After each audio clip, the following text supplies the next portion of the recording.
పోరాడినటువంటి వ్యక్తులు ఒక్కొక్కరి కోసం చెప్పాలంటే ఒక రోజు సరిపోదు. ఇప్పటికే చాలా ఓపికగా అందరూ ఉన్నారు. బ్రదర్ చెప్పినట్టు నేను రాజమండ్రి కాదు, విశాఖపట్నం నుంచి వచ్చాను. నా పుట్టినిల్లు ఇదే, ప్రకాశం జిల్లానే. సో చాలా మంది నేను మాట్లాడిన వీడియో చూసి కొన్ని కామెంట్స్ చూశాను. ఎక్కడ మేడం ఇది, ఎక్కడ మేడం అంటే ఈ రక్తం ప్రకాశం జిల్లాది అని చెప్పుకోవడానికి గర్వపడుతున్నారు. సో విశాఖపట్నంలో స్పెసిఫిక్ గా చెప్పాలి అని అంటే సముద్రం, నీలి సముద్రం. ఇవాళ ఆ నీలి సముద్రాన్ని నేను ఇక్కడ చూశాను. సో నాకు చాలా చాలా సంతోషంగా అనిపించింది. ఎందుకంటే నేనే ఒక మాట అన్నా, ఏమంటే ఈ జాతిని ఉపయోగించుకున్నటువంటి రిజర్వేషన్ ని వాడుకున్నటువంటి ఎంప్లాయీస్ అందరూ ఎక్కడికి వెళ్ళారు అని. సో ఆ మాటని ఒక 30% ఇవాళ వెనక్కి తీసుకుంటున్నా. ఎందుకనంటే మీరందరూ ముందుకొచ్చారు ఇప్పటికైనా. ఎందుకంటే మనకి వర్గీకరణ తీర్పు ఎప్పుడు ఇచ్చారు బ్రదర్? ఇవాళ మీటింగ్ డేట్ ఎంత బ్రదర్? సో ఇది మన ఫ్యామిలీ కాబట్టి కొన్ని మాట్లాడుకోవచ్చు. అంత భజన అంటే నేను చేయలేను కానీ, బట్ కొన్ని నిజాలు కూడా మనం మాట్లాడుకోవాలి. ఎందుకంటే ఆ నిజాలు తెలిస్తేనే మాలాంటి యంగ్ జనరేషన్ ముందుకెళ్లాలన్నా, ముందుకు తీసుకెళ్లాలన్నా, ఈ ఉద్యమాన్ని ముందుకు నడిపించాలన్నా మాకు నిజాలు తెలియాలి. అంతేనా? సో డెఫినెట్ గా ఇవాళ మీరందరు ఇక్కడ ఉండడం అనేది నిజంగా, నేను లోపల ఆ బ్రదర్ ఏడ్చాడు కానీ నాకు లోపల చాలా ఆనందం అనిపిస్తుంది. ఎందుకనంటే ఇంత మంది ఉన్నారు. సో మిగతా వాళ్ళకు కూడా చెప్పడం ఏంటంటే కాస్త మా మహిళల్ని కూడా రానివ్వండి.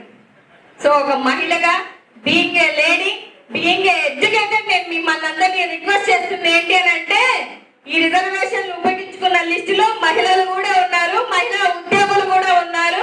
సో వాళ్ళని కూడా ముందుకు రానివ్వండి బ్రదర్, దయించి. ఎందుకంటే అంబేద్కర్ గారు పెట్టిన బట్టి ఒక భిక్ష వల్ల ఇవాళ నేను ఇక్కడ నిల్చున్నాను. నిజంగా ఒక మహిళ ఇంతమంది ముందు మాట్లాడటం అంటే అది నాకు అంబేద్కర్ గారు ఇచ్చినటువంటి ధైర్యం. సో ఆ ధైర్యాన్ని నేను ఏ రోజు వేడలేదు, ఏ రోజు నేను వదులుకోలేదు. ఎందుకంటే నేను చిన్నప్పటి నుంచి అంబేద్కర్ గారి ఆశాభావాలతో పెరిగినటువంటి అమ్మాయి. ఈ మాట ఎందుకు పదే పదే చెప్తాను అని అంటే, ఉద్యమాలలో ఉన్నా, ఉద్యమాలలో లేకపోయినా, నేను మాట్లాడిన వీడియో వెనకాల నా బాధ ఏదైతే ఉందో అది ఆంధ్ర, తెలంగాణ రాష్ట్రాలకు వెళ్ళింది అని అంటే నేను సక్సెస్ అయినట్టు. నేను కూడా కాదు, అంబేద్కర్ గారి మాట సక్సెస్ అయినట్టు నేను చాలా చాలా సంతోషంగా ఫీల్ అవుతున్నా. ఏది ఏమైనా కూడా ఇప్పుడు నేను ఒక యంగ్ జనరేషన్ గా ముందుకు ఎందుకు వచ్చాను అంటే, ఒక పెద్ద ఆయన ఏమన్నారంటే, మల్లీశ్వరి నువ్వు ఉద్యమం అంటే ఏంటో అనుకుంటున్నావు, అంత ఈజీ కాదు. ఉద్యమం అంటే అవమానాలు ఉంటాయి, నిందలు ఉంటాయి, ప్రతి ఒక్కటి నువ్వు ఫేస్ చేయగలుగుతాను అని అంటే ఈ ఉద్యమాన్ని నెత్తినేసుకో, లేకపోతే వేసుకోవద్దు అని చెప్పారు. సో నాకు అనిపించింది, ఇదేంటి నేను వస్తున్నాను అంటే అంత పెద్ద ఈ మాట అన్నారు అని. నేను మాట్లాడిన వీడియో కింద ఎవరో నన్ను అంటే నాకు బాధ రాదు, కానీ నా మాన సోదరులే నన్ను ఎన్ని విమర్శించారు. కింద మెసేజ్లు అన్ని అదే. మన దళితులు వేరే వేరే కులాలైతే, అగ్రవర్ణ కులాలు, వాళ్ళు ఎన్నైనా గొడవపడనివ్వండి బ్రదర్ రోడ్డు మీద. వాళ్ళకి ఏదైనా ఒక ఇష్యూ వస్తే మాత్రం ఒక్కసారిగా ఏకమవుతారు. అదే మన మాలనైతే మన మాలోనే లాగేస్తాడు. అదేంటో విచిత్రం నాకు ఇప్పటికీ అర్థం అవ్వదు. సో ఏది ఏమైనా కూడా కింద కూర్చున్న వాళ్ళల్లో కూడా నేను ఒకటే రిక్వెస్ట్ చేస్తున్నాను, మనలో ఉన్నటువంటి ఈగోని తీసేసుకున్నప్పుడు మాత్రమే ఉద్యమం ముందుకెళ్తుంది. ఇదైతే వాస్తవం. నాకు ఈగో లేదు అని మీ మనస్సాక్షి మీద చెప్పుకుంటే తెలుస్తుంది ఎంత మందికి ఈగో ఉంది. పైన స్టేజ్ మీద కూర్చున్న వాళ్ళేమి ఎక్కువ కాదు, కింద కూర్చున్న వాళ్ళేమి తక్కువ కాదు. కానీ నేనైతే ఒక మాట చెప్పాలనుకుంటున్నాను, ఉద్యమాన్ని ముందుకు తీసుకెళ్లాలని ఆలోచన మీకు వచ్చినప్పటి నుంచి మీరు ఉద్యమాన్ని ముందుకు తీసుకెళ్లాలనుకుంటే కంపల్సరిగా మీ ఈగోలన్నీ పక్కన పెడితే 100ల కొద్ది ఉన్నటువంటి సంఘాలు ఒక సంఘం అవ్వాలి. మనం మందలు పెట్టినటువంటి సంఘాలు ఒక సంఘం అవ్వలేకపోతున్నాం కాబట్టి, ఒక వ్యక్తి నిల్చోలేకపోతున్నాడు కాబట్టి ఎంఆర్పి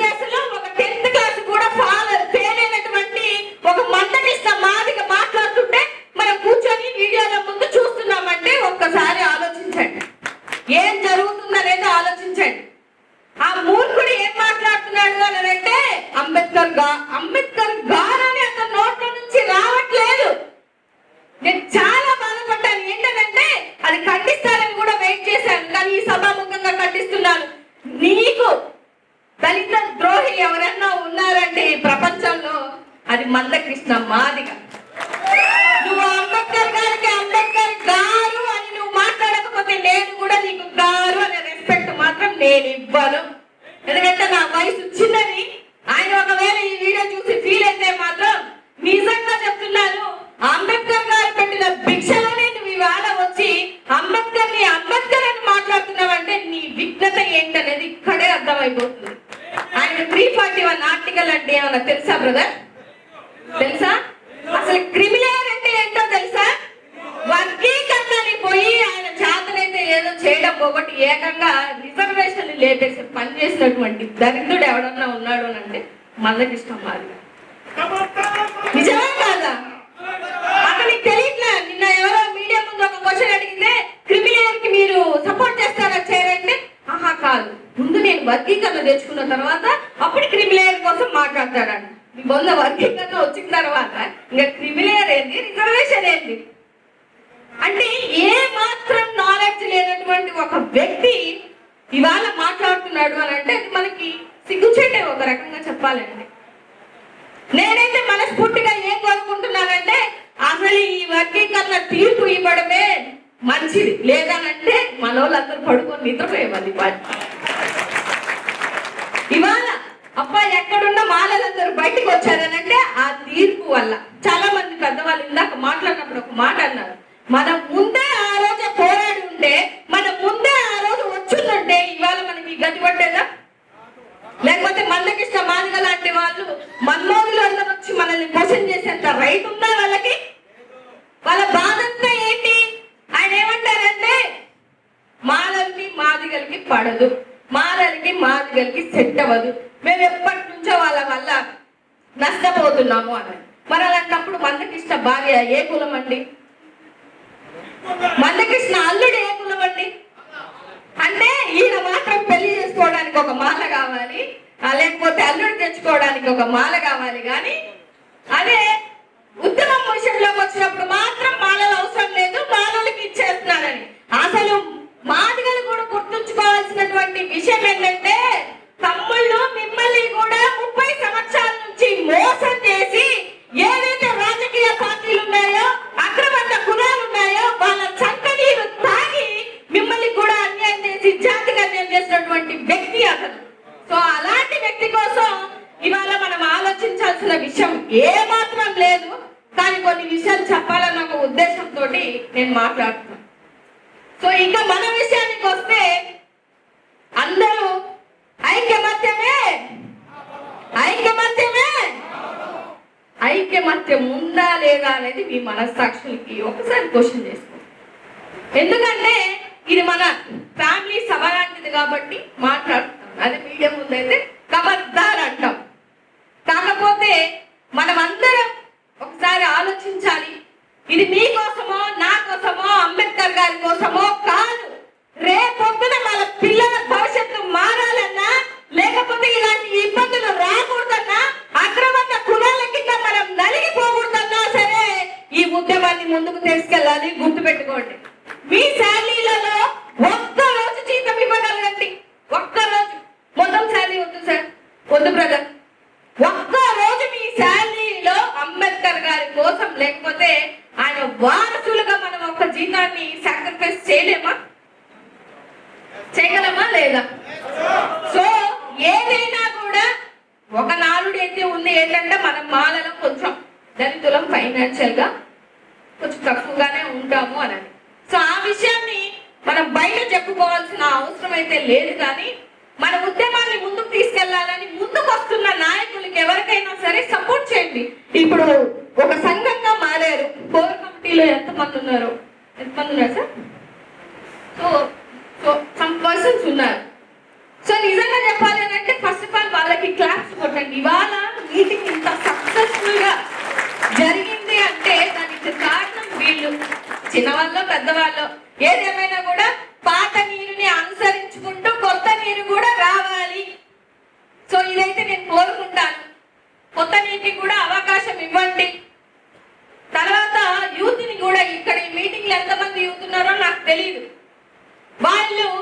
సినిమా హీరోల్ని హీరోలు అనుకుంటున్నారు కానీ అసలు నిజమైన హీరో ఎవరు బ్రదర్? అంబేద్కర్ గారు. ఆ విషయాన్ని మర్చిపోయారు, కంప్లీట్ గా మర్చిపోయారు యువత. వాళ్ళు ఏంటంటే సినిమా ఏ రోజు, పవన్ కళ్యాణ్ సినిమా ఏ రోజు రిలీజ్, చిరంజీవి ఏ రోజు రిలీజ్, బాలకృష్ణ ఏ రోజు రిలీజ్ అనే వెయిట్ చేస్తున్నారు తప్ప అసలు అంబేద్కర్ గారి జయంతి ఏ రోజు మీరు అడగండి, చెప్తారేమో, నేను చూస్తాను. ఇప్పుడు కన్న తల్లిదండ్రులను కూడా పక్కన వదిలేసి రక్తదానాలు చేస్తున్నారు హీరోల కోసం.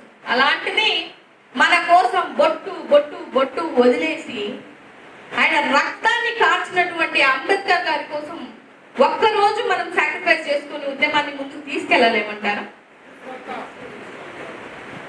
సో ఇది మీ మనస్ఫూర్తిగా మీరు ఒకసారి ఆలోచించుకోవాల్సినటువంటి విషయాలు.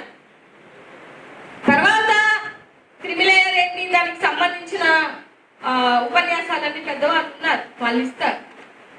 కానీ నేను చెప్పాలనుకుంటుంది ఏంటి అని అంటే, దయించి మీలో ఉన్నటువంటి ఈగోని తీసి పక్కన పెట్టండి. అది పెద్ద నాయకులకైనా మేధావులకైనా చిన్నదాన్ని అడుగుతున్నానని అనుకోకుండా రిక్వెస్టే అనుకోండి.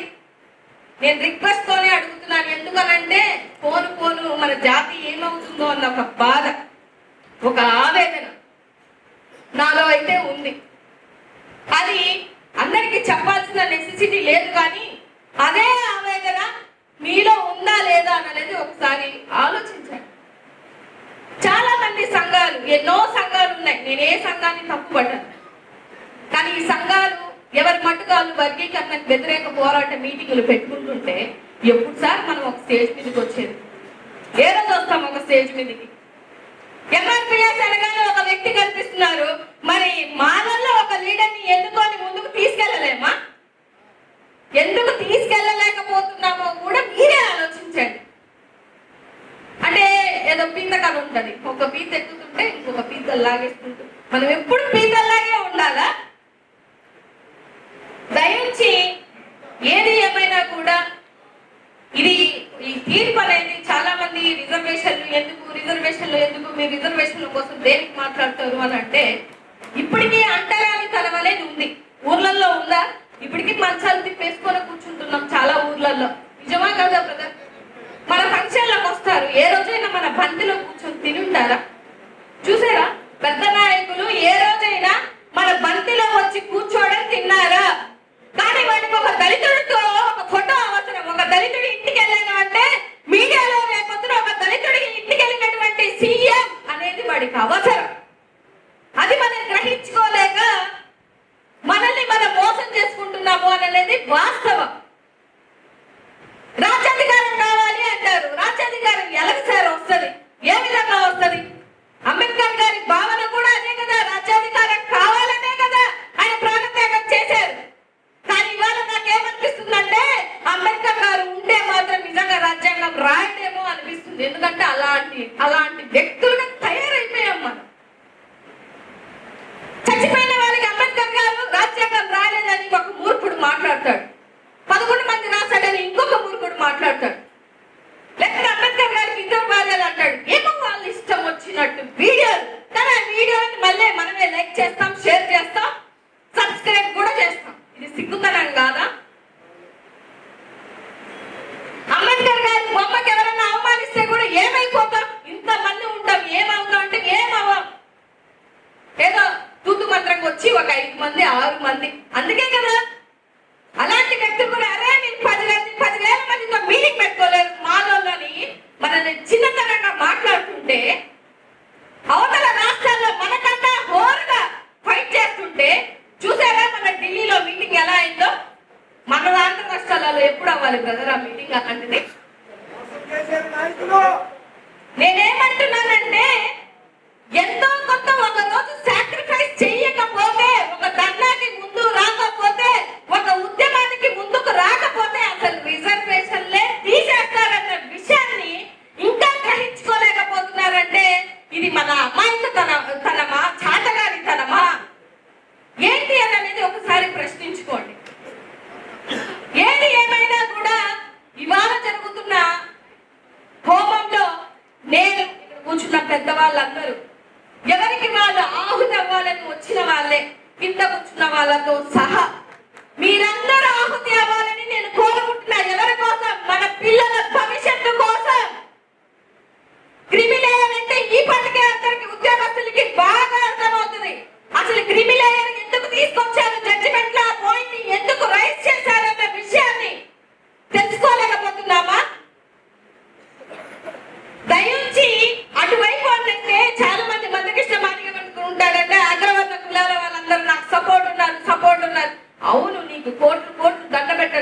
వాళ్ళ సపోర్ట్ ఉంది నీకు.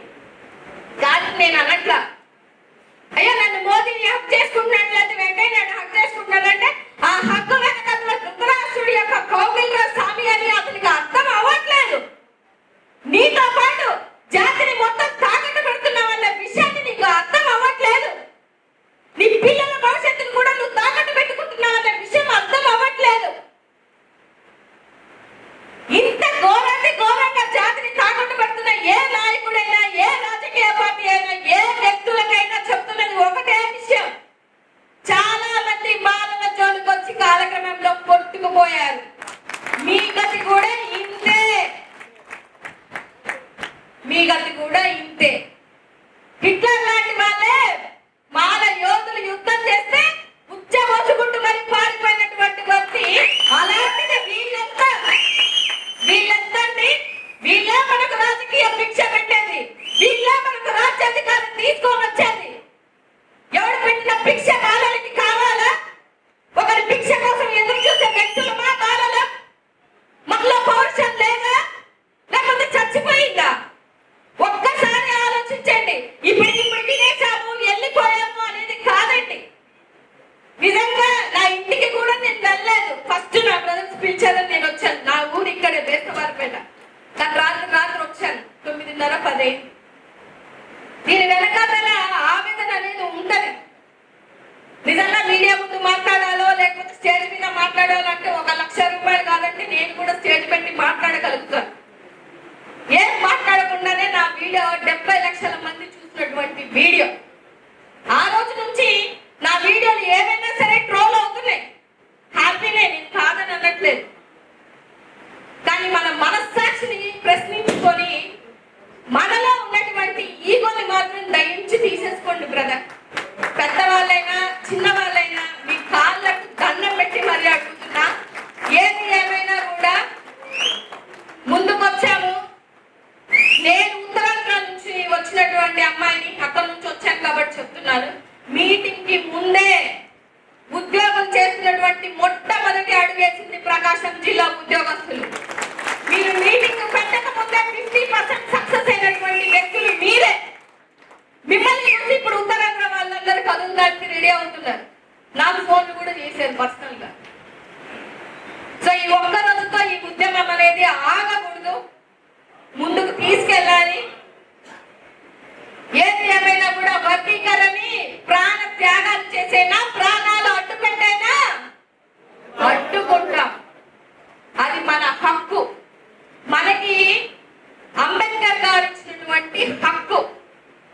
ఏది ఏమైనా రిజర్వేషన్ల కోసం మాట్లాడుతున్నటువంటి రాజకీయ పార్టీలకు లేకపోతే పెద్ద కులాలకు చెప్తున్నది ఏంటంటే, మా రిజర్వేషన్ల కోసం మాట్లాడే ముందు మీ పేర్ల వెనకాతలున్న తోకలు కట్ చేసుకునే దమ్ము మీకుందా బ్రదర్?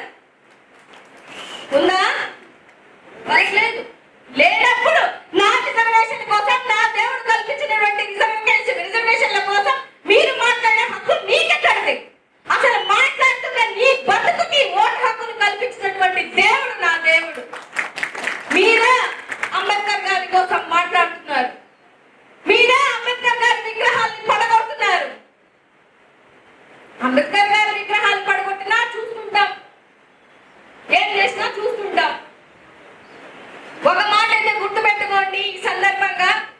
మొన్న నేను ఢిల్లీ వెళ్ళినప్పుడు ఆ ధర్నాలో చాలా మంది పెద్ద మనుషుల దగ్గర నేను విన్నది ఏంటంటే, ఈ మాట ఎలక్షన్ ముందు అంటే ఒక్కొక్కడి కథ తేల్చే వాళ్ళం అని అన్నారు. వాళ్ళు అన్నారు కదా, మళ్ళీ మనం చెప్పట్లేదు. వాళ్ళు అన్నారు రాజ్యాంగాన్ని మార్చాలని అమిత్ షా అనలేదా? మోదీ అనలేదా? ఇక్కడున్న నాయకులు అనలేదా? మరి ఓట్లు ఎందుకు వేస్తాం బ్రదర్? వేస్తాం అంటే వేసిన వాళ్ళకి, వేయని వాళ్ళక నేను వేయలేదు. ఎందుకు వేసాం? ఇది ఒక రాజకీయ పార్టీ కాదు, ఇది ఒక నాయకుల కోసం మాట్లాడే విషయం కాదు. రిజర్వేషన్ అనేది మన హక్కు. నా హక్కు కోసం నేను పోరాడతా. అన్యాయం జరిగితే ప్రశ్నించమని చెప్పాడు. అన్యాయం చేసిన వారిని ఎంత తప్పో ప్రశ్నించకుండా అలాగే ఒక స్టాచ్యూ లాగా నిలబడుతున్నావంటే అంతే తప్పు చేస్తున్నావు.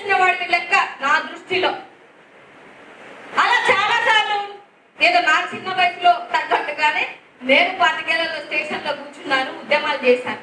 ఇంత కాదు కానీ వీళ్ళంతా కాదు కానీ, ఎందుకంటే వాళ్ళ ఎక్స్పీరియన్స్ అంతా ఉండదు నా ఏజ్. ఉద్యమాలు ముందుకేసుకొని వచ్చామనంటే ఇల్లు వాకిలి పిల్లలు సమస్తం వదులుకొని వచ్చామండి. అంతేనా? ఏది ఏమైనా కూడా గుర్తుంచుకోండి బ్రదర్, 10 సార్లు కాదు 100 సార్లు చెప్తా, మీలో ఉన్నటువంటి ఈగోని తీసేసుకోండి. అది తీసేసుకున్న రోజే ఉద్యమం ముందుకెళ్తది. నా పేరు రాయలేదు, నన్ను పిలవలేదు, నన్ను కూర్చోబెట్టలేదు, నా ఫోటో వేయలేదు, నన్ను అగలేదు, నన్ను పిలవలేదు అనుకోని నువ్వు ఇవాళ కూర్చున్నావు అనుకో, ఇంకెప్పటికీ అంతే, ఎప్పటికీ ఇంతే. సో దయించి ఏది ఏమైనా కూడా నేను కోరుకునేది ఒకటే విషయం, ఈ ఉద్యమాన్ని ఎంత ఎత్తున తీసుకెళ్ళాలి అని అంటే మొత్తం ఆంధ్ర రాష్ట్రంలో అతి పెద్ద మీటింగ్, ఉద్యోగస్తుల మీటింగ్ జరగాలి. ఆ వీలైతే ఆ మీటింగ్ నన్ను కూడా పిలవాలని నేను మనస్ఫూర్తిగా కోరుకుంటూ, నాకు ఈ అవకాశం ఇచ్చినటువంటి పెద్దలందరికీ అండ్ ఏదైతే కోర్ కమిటీ ఉందో ఎస్పెషల్లీ మీ అందరికీ నా హృదయపూర్వక ధన్యవాదములు.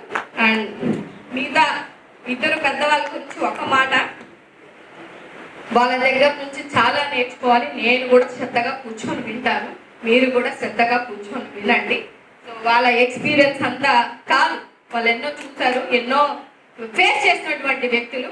వాళ్ళు ఒక గ్రంథం లాగా, ఎంత తెలుసుకుంటే అంత మనకి మన ఉద్యమానికి మంచిది. కాబట్టి డెఫినెట్ గా వాళ్ళ మాటలతోటి ఈ ఏదైతే ఈ మీటింగ్ ని ఇంకా ముందుకు ఒక అడుగు తీసుకెళ్తారని మనస్ఫూర్తిగా కోరుకుంటూ జై